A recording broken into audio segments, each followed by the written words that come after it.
As a second-generation Indian immigrant in the US, Ellie had fully adapted to the rhythm here. She even started dating a classmate in her class. But her childhood friend Tammy, who moved to the US with her, could never fit in with the class. Not only did she grow distant from Ellie, she always carried a glass jar with her. Sometimes she whispered to the jar. Every night, Tammy tossed a piece of raw meat into the jar. Only then would the thing inside stop making noise. But over time, the thing inside grew hungrier and hungrier. It even voiced its anger at Tammy. After much thought, she turned to her only friend Ellie. She begged Ellie to help her feed the demon in the jar. But Ellie had long abandoned the old superstitions from home. She didn't bother arguing with crazy Tammy. She slapped the jar right out of Tammy's hands. Black smoke burst out of the jar. Ellie didn't know the demon had set its eyes on her. As Tammy walked away heartbroken, Ellie realized she might have been too harsh. She picked up Tammy's fallen notebook and ran after her, hoping to earn Tammy's forgiveness.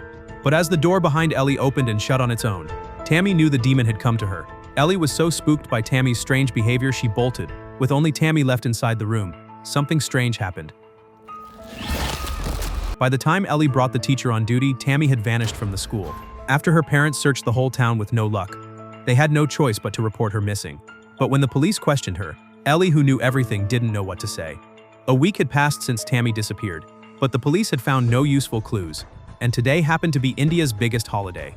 As the hosts of the celebration, Ellie's house was packed with Indian immigrants. As the adults began to pray, Ellie suddenly noticed someone was missing. Her father told her this family came to the US to escape the persecution of something, but after their son's death, they gave up and returned to India. After asking about their family name, Ellie rushed back to her room.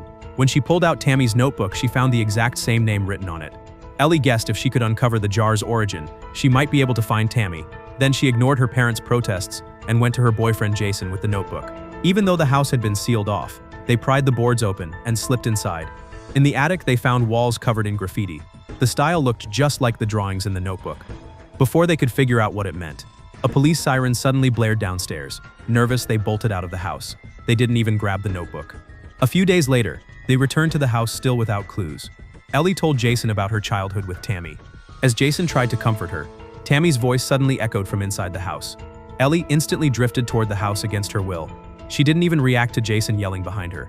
As Ellie disappeared from view, her boyfriend sitting on the swing finally sensed something wrong behind him.